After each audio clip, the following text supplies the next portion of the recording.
Cole Wehrle is a game designer. He is currently the creative director at Letter Games in St. Paul, Minnesota, and he's best known perhaps for his game Root, which used cute animals to trick thousands of players into learning about geopolitics and wargaming. He also co-founded Whirligig Games with his brother Drew, and he's made some fantastic historical games such as Paxmere and Molly House. But I personally love Oath, and that's what he'll be speaking about today. Oath is one of the games that I go absolutely sicko mode about. So thank you so much for coming, Cole. I'm extremely hyped for this talk. Thank you so much for that kind introduction. I am also excited to talk about it with this crew because it's a weird game, and really it's just for the kind of sickos who've gathered in this big top today. Yes, when I first read the rulebook, it was all I could think about for about 2 months. So take it away. All right, great. So as mentioned, I'm going to talk a little bit about a game I worked on called Oath, The Chronicles of Empire and Exile. It is a little bit of an odd fit, or it seems like an odd fit for this conference. It's a grand strategy game. Players spend time marshaling armies, marching around a map. It's usually about political power struggles. You're either trying to hold on to the throne as well as you can, or knock another player off of that throne. But despite its grand focus, it actually has a kind of roguelike origin. A lot of the games that influenced its build weren't things like Paradox games or Civilizations, but were proto-rogues, roguelike CRPGs. I put not just any Ultima, but Ultima 3 Exodus for NES because that's the breed of weirdo that I am. But we were playing a lot of early CUD and a lot of Splunky while we were working on the game, and just thinking about the way that those design elements could be adapted to strategic space.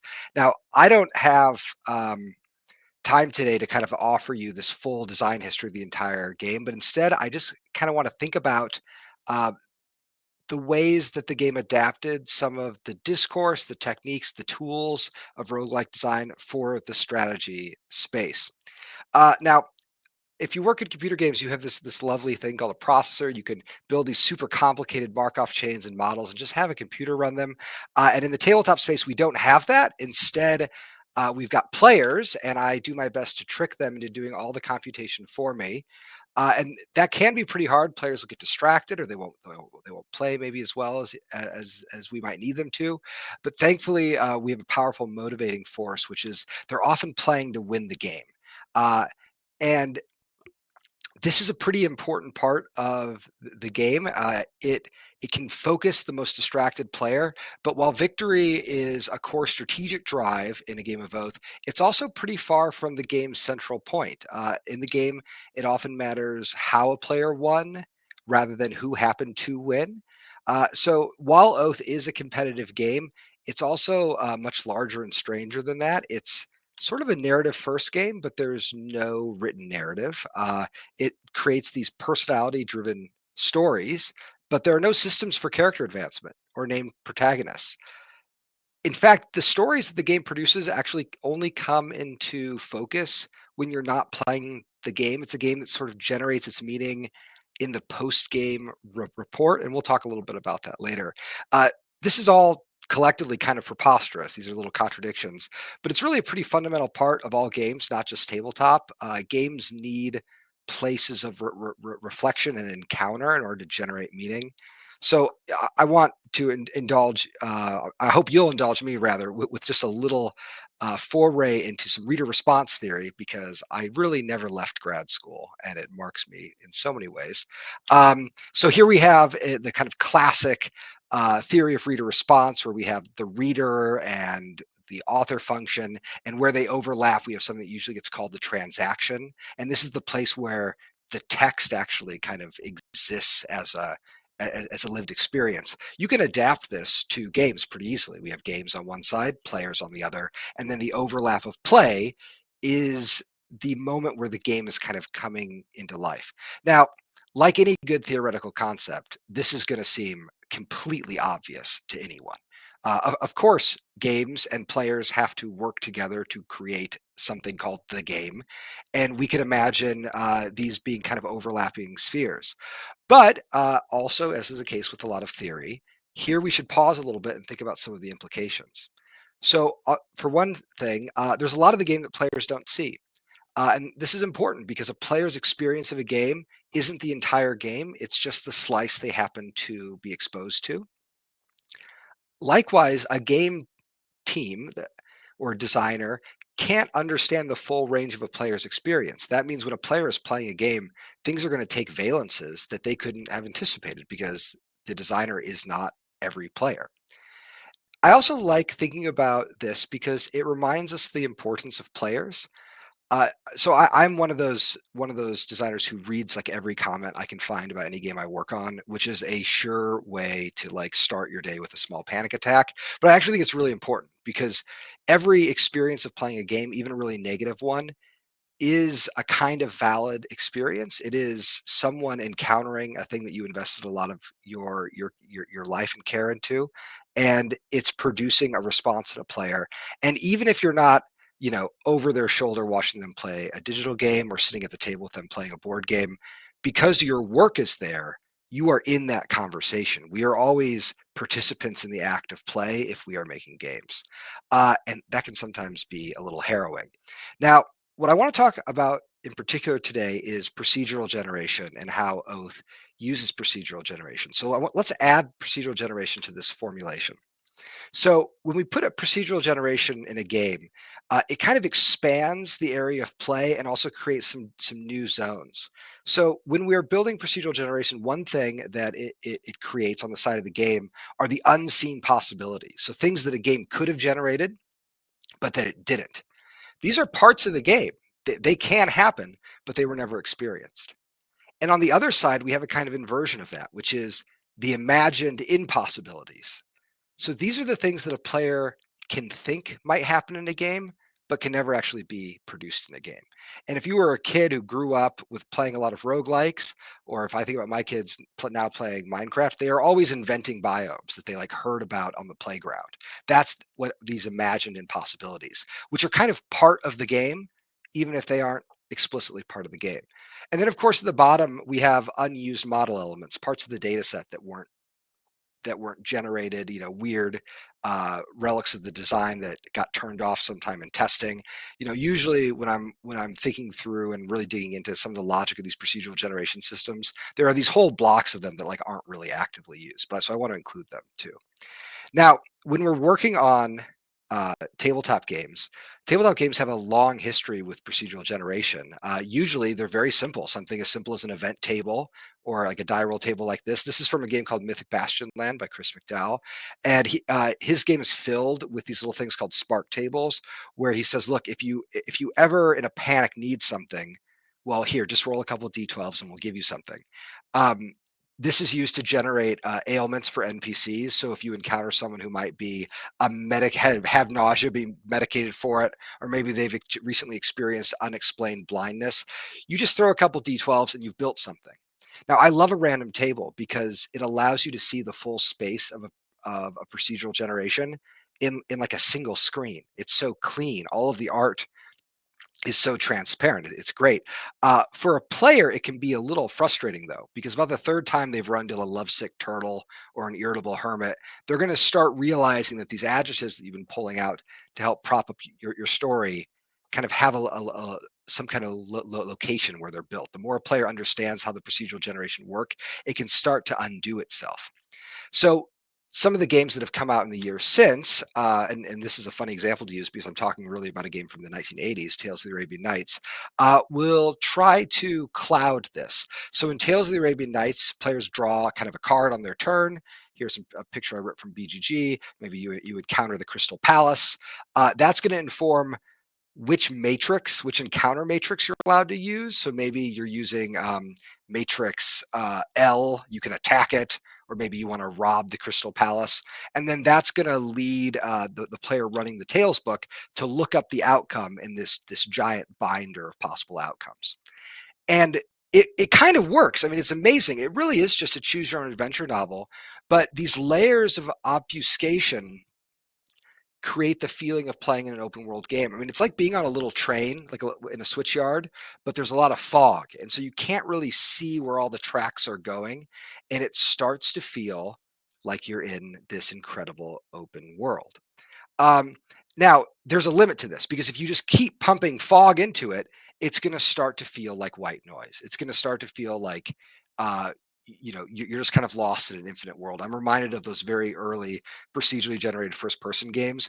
I mean, even something like Arena or Daggerfall, where the world just felt very empty and foggy, right? And so the key, I think, when we're doing procedural generation is to remember that we're not just trying to generate content, we're trying to generate content with intention. We're trying to give players the feeling of being in a lived world. Now, in tabletop games, this can be like pretty difficult. And so, as a tabletop designer, I often just make bespoke content. Instead of just tossing out 10 randomly generated magic swords, I'll design each magic sword because I know a player over the course of many games is probably not even going to see all of those items. So I can afford to spend the time to make it a little more bespoke. However, when we are playing, we have this wonderful resource, this wonderful generator of bespoke intentional gameplay content. And of course, those are our players themselves. Players are great at inventing stories and providing explanations for how and why the world behaves that way. And they do this all over the place. They're going to be scribbling notes on character sheets in a role playing game. They might come up with fan variants. But a lot of this stuff gets blown away. I mean, all of the lovely creativity of a player, a lot of it is just circumscribed to the air of conversation around a game. So then, as I'm thinking about how we can make these intentional worlds, I start to reframe the question a little bit. Is there a way that we can capture the ephemera of play? If all of this amazing intentional world building is happening, is it possible that we can kind of pipe it back into the game that the players are playing? And I know that's certainly possible in the context of a role playing game, but could we make it work in a board game? So with that, I want to talk a little bit about Oath. I think we've all earned it. I appreciate taking a little bit of time. You allowed me to take some time to talk about theory. The premise of Oath is very simple. The game remembers how it was played. Specifically, every in-game state in Oath is also a start state, and this allows the game to like layer over itself, where players kind of each game are painting a picture, and then they're putting like a light top coat on it, and then they're painting another picture on top of it, and they just keep doing this over and over again. And the game can always be reset to its factory default set state. Nothing's ever destroyed, but it's actually easier to just continue the story. It's okay if players drop. It's okay if new players come in. The game will just continue going. This allows the game to develop this really amazing backstory without any pre-written plots. There aren't even proper nouns in this game, and it feels tremendously organic. And it feels organic because it is organic. It's generated by the players. Now, this whole thing only works because the game uses those little machines of intention, those players, to generate the world that the games are playing in, to kind of actively build the world as they're playing it. Uh, Now, this is not a role-playing game. Players are not given free reign. They can't make Oath into anything they want to be. They want it to be. Oath is a game with rules. It's a game with a rule book that is so serious that we call it the Law of Oath because we want to scare players. And it looks like this. It is filled with things that players can and cannot do. And I could talk about all the little rules on this page and bore you to tears about how each one is contributing to the kind of overall project of the game. But instead, I just want to talk about the game's kind of two central design strategies. So the first one is Oath has a selective memory. This is really important. So it remembers how it's played, but in a very uneven way. Some things are going to be totally remembered. Some things are going to be partially remembered and have unintended consequences. And there are some things that are going to be forgotten. There are decisions the players make that are not going to be recorded in any meaningful way. So that's the first design strategy. The second design strategy is the game has a very simple decision framework. It boils down very complex decisions in order to really just to sharpen the feeling of regret when players choose any decision, no matter what they choose. Which is to say, if we kind of sum that up, the game has a faulty memory and it fills players with regret. These are the essential characteristics of good history telling and good world building, I think. So let's talk a little bit about that selective memory. So the first and most important thing about Oath's memory is that it remembers the territory of its winner. So if you think about any strategy game you've ever played, Risk or anything else, that the kingdom, the empire, the state that you've built at the end of the game is the starting state for the next world. This is the kind of absolutely core element of the game. And all of the parts of the world that were not part of the starting state, they get shuffled away into a big frontier. And at the beginning of the next game, you shuffle that deck and you fill the map with these randomized sets. Now, here I should mention, when we were started working on the expansion, we realized that every time we shuffled all the unused sites, we were essentially eradicating a seed. We were destroying this like beautiful geography that the randomized deck had built. And if you work in board games, one of my favorite like points of trivia that I think board game designers love telling each other is that every deck of cards that is well shuffled has a unique card order, probably in the history of all playing cards, which is a lovely sentiment, right? How amazing that in the hundreds of years of playing cards, when you sit down to play bridge with your friends or something, you're playing a unique seed. However, one random deck kind of feels like another random deck. So it's a little bit like saying every frame of static is the same as any other frame, is different from every other frame of static. But with Oath, we realized that if we kept the same card order, that it kind of flattened the game's world into something almost like a platformer. So we imagined that all the sites that you didn't rule would go onto this Atlas stack. And then at the beginning of the next game, the player who was in charge of the empire would choose if they wanted to build the map from the game's recent past, if they want to be Justinian and go back to Italy and Rome, or do they want to be a later Byzantine Empire and maybe look to the east into the frontier? And it allows each copy of Oath to have a meaningful geography. Maybe you've got an archipelago, and I've got a big mountain range in my map. Someone else has just like a couple disparate islands and large, steps in between. There's a lot of different ways that the world can look. Now, it only works because of the atomic unit of the game's maps, which are these sites. You can see a site here. They're kind of only a few important elements to each site. Sites have a defensive value that's in the top right. They have a movement modifier in the bottom left. And then the bottom right, there are those little squares, and that indicates the population of the site. That's the site's capacity. It's how many cards it can hold. And these cards are the essential units of gameplay mechanical transmission in the design. So let's take a look at how cards work in Oath. Oath features a deck of 6 cards. The cards are all Oath features a deck of 6 suits. There are a lot more cards than 6. Cards can always be interacted with their suit. So you can muster with a card, you can trade with it. And then cards also have a special power, and every card in Oath is unique. So you could go to the forest and muster an army with the wolves, collaborate with them. You could go to the hospital and use it to curry favor and generate political influence. Or when your army is defeated, if you have control of the hospital, they'll be respawned there using the hospital's power. Now, these cards are going to sit on sites. Though players do have some cards in their personal area, most of the cards are kind of in a shared tableau. And when you put a card at a site, it sort of paints that rules logic on that card.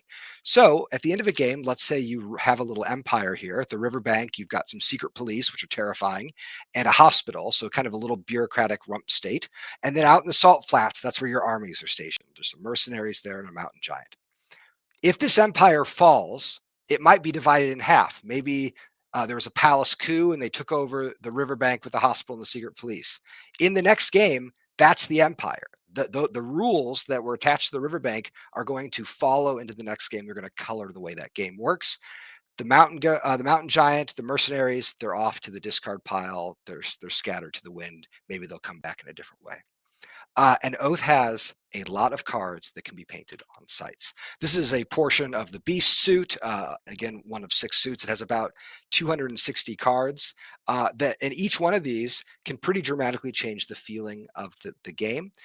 And there are so many cards that it's actually a design problem. If you have too much content, it can actually work against that feeling of intention. The game starts to feel arbitrary, like we're just playing with a deck of nonsensical cards. And so Oath actually works pretty hard to allow players to generate affinity for the cards in play. So to illustrate what I'm talking about, I want to show you this adorable baby. This is a card from the expansion, so it's not in the set right now, but it'll be out soon, called the Favored Son. This card is quite maligned. People hate this card, despite how cute it is. And they hate it because it's really powerful. So in the game, one of the ways you can win is by managing control of the people's love. It's called the people's favor. Players compete for it. It moves around the table. And if you play the favored son, it short circuits the political race. And you kind of just like instantly win it in a sort of brittle, temporary way. The first time this card is played, players howl at each other. They get so mad. But then they know in the second game that it's still in the deck. And that's because though Oath has this giant roster of cards, the actual play deck is only about 60 cards tall, and it is largely going to stay in play from one game to another. So now you'll go into the second game saying, well, I want to compete in the political arena, but I know there's a baby that's going to be born. And so where's that baby at? Who's holding on to it? There's a little bit of paranoia starts creeping in. It allows players to form deep multi-game relationships with this card. And that's because the deck is holding some game memory. Now, nothing in the Oath is static, and the deck does change. It changes at a rate of about 10%. So 6 cards leave the deck every game, 6 cards enter. When we were thinking about how we wanted the world of Oath to feel, I really focused on a kind of gradual sensibility. Oath is a generational game. I didn't want players to start the game in the Stone Age and end in a spaceship, so we were not doing civilization. Instead, Kyle and I looked at a lot of like fashion magazines, and we thought a lot about conceptualizing the world as the space of like 300 years in the Middle Ages. Like, yes, there was a difference. If you were living in Asia Minor in 750, that is different from 850 and different from 950, but in ways where a lot of the culture, the structures of life were being held from game to game. So with that in mind, I want to talk about the second design strategy, which are the agents of change, the players. So what sort of decisions then do players make in this world? Well, Oath is a very big sandboxy strategy game, but I really tried hard to make the decisions either or. Very simple, almost binary decisions. And here I was inspired a lot by some of the character creation that's used in Ultima. I think this one's from Ultima 4, where players are being forced to choose one thing over another and to know that the path that they do not take could potentially haunt them. Now, to illustrate this, I just want to show you a little mechanical example from Oath. So at the end of a game of Oath, the player with the people's favor gets to decide which cards are going to leave the deck. This has been adjusted for the expansion, by the way, so it's just a little bit different than from the base game. The way it works is they make 3 piles of 3 cards, and they reveal 2 piles. They then have to pick one card of those 6 face-up cards that will be kind of their best friend in the next game. The other 2 cards in that stack are going to be saved. They get to be kept. So let's say you barely won the game. Your mercenaries helped you do it. So you select them. They're going to be your best friend for the next game. They're going to come with you. The wolves in the hospital will be in the deck. They might be used, but those other 6 cards, including that adorable baby, they're out of here. They're gone. They're added to a pile called the dispossessed. They could be added back into the game, but it could take 10, 15, 20 generations of Oath before those cards come back. These sorts of decisions are everywhere. We really try to underline them in our work on some of the new content for the game. These are, for instance, legacies that players can earn that are essentially like alternate ways of unlocking card powers. Critically, at the start of the game, players get dealt these kind of 2 legacies. They can choose only one of them to earn. And then at the end of the game, they will often have a hard time juggling several legacies and their own, personal ambitions around trying to win or not win. And so they'll have to choose like, gosh, I really wanted to earn the chronicler power, but it's my choice of, do I get the chronicle power or do I attempt to win the game? I want those sharp decisions. I want that feeling of regret. It's really important in making players feel like they're building a history that has some consequences. Okay, so let's back up a little bit and talk just for a moment about what this strategy does. So if we go back to our little rings here, what's happened is that the procedural generation that kind of sits at the bottom of this conception is just being replaced by past players. So it could even be the same group of players. However, because the play group is different from game to game, because players forget, they don't have a full sense of what those past players happen to do. Now, here I want to note, as I'm winding up, just a few kind of really important elements of the way history works in Oath, because I've talked a lot about what the game is remembering, the kinds of decisions players are making, and the sorts of stories that are being told. But critically, I haven't talked about history or history writing, and that's because it doesn't happen inside Oath. Uh, Oath does not offer any position for any vantage point where players can look at the past. There's no narrative like perspective that you can use. The game is just a present state, and then it produces another present state. This was done by design. Even though Oath is a game about history telling, I didn't want to gamify the process. The craft of history kind of doesn't deserve such rough treatment. It requires too much art and play and magic. I want players to do the work of history when they're not playing the game. And so we actually included this little journal that players could use to tell the stories of their games. And I didn't know how players were going to use it. And here I was delighted to find that not only did they want to use it, they had lots of different ways of using it. So, for instance, we started getting uploads from people who were drawing comics on their journal pages. Folks were like, I think this one is broken up by player, where the different players are kind of recording their own thing. We have some of them that are very like written in one perspective, where one person manages the journal. And even if they lose, they're like the jilted historian who's going to speak truth to power.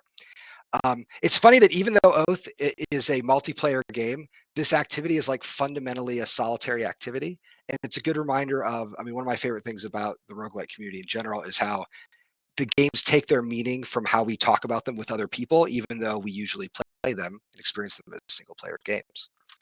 And then we have some more here. There was even a cookbook. I love this cookbook because they went through all of the cards with food on them and then tried to make recipes that described how they worked, which I thought was really neat. And it's a good example of like a history adjacent document. This is a work of cultural history that is being created. My favorite one, though, is this. This was, I found this person walking in Germany when I was at the Essen Game Festival last year, maybe a couple years ago. And they had written this amazing journal, including like poetry, which would fold out like that. So obviously people are like rising to the occasion of writing real history and making real art. They're not just procedurally generating a history, they're procedurally generating a world. Now, not all players are going to rise to this occasion. While many players were happy to remember their games and develop them, some players forgot, and that's okay too. Oath has a lot of players who don't like it. I love reading their comments. I love that first one. If looking for RPG, I just play RPG, which I don't disagree with even. Or from Robert in Chicago, I'm taking an oath to never play this game again. These comments are really important. Even though they're like flippant and unserious in some respects, they help me like remember that players will play this game and not like it. But they're also more, in the context of Oath, they're more than just negative comments, because they are pieces of ephemera that have been captured for games that didn't have that part of the memory activated. So none of these people wrote in their journals, their Oath journals, that they hated Oath. They wrote about it online. It's like we're like finding it as like on a shard of pottery. And Oath, strictly speaking, doesn't care that they've forgot about Oath or that they don't like Oath, because Oath remembers how they played the game. And the copies of the game that they dismissed, maybe they stash it in a closet, maybe it got scratched and broken up, maybe it gets found in 20 years by a kid at a yard sale, it might get played again. And when it does, the players who are playing that game of Oath are going to have to make sense of an incomplete record. They're going to have to make sense of those gaps. And so the procedural generation in Oath actually makes a lot of space for forgetting. The uncertainties, the gaps in the record are actually the thing that makes the record feel so real. Oath is a game of history, and forgetting is probably the most important central part of history. And with that, I'd like to end my talk. Thank you all for coming. It was a pleasure presenting with you all, and I will see you in the breakout room. Awesome, Cole. That was incredible. I think think we do have time for one question. There were a couple people who asked questions about this game's relationship with arcs, which you designed after Oath and very much in conversation with each other. I really enjoyed reading those design diaries. Could you speak to how this game influenced arcs and how arcs has maybe influenced the coming Oath expansion? So I'm one of those designers who always is reacting very strongly to things that I made previously. With Root, I was really when I designed Root, I was upset that it was a political game that didn't actually handle political stakes. So it couldn't tell the consequences of what would happen that a particular player won. And so Oath was all about understanding those stakes. The problem with Oath is that it does no narrative framing. It can't have a beginning, middle, end. Players have to impose frameworks upon it. And if a player doesn't rise to the occasion, the scroll of a calendar can become kind of monotonous. There's no narrative vantage point. So with Arcs was very consciously built to be a kind of 3-act story, and it allows the game to be a lot more about storytelling, whereas Oath is more about kind of remembering, forgetting, and then assembling stories afterwards. So the games are really in conversation with one another. They aren't. It's not an issue of I've had a problem with Oath, so I built Arcs, and then I had a problem with Arcs, so I built Oath. They're just two different ways of approaching multi-session storytelling in tabletop. Awesome. Yeah, thank you so much. And I highly recommend people check out your other previous GDC talks and read those design diaries because they're fantastic and go really in depth into your process with this game, which I've loved reading.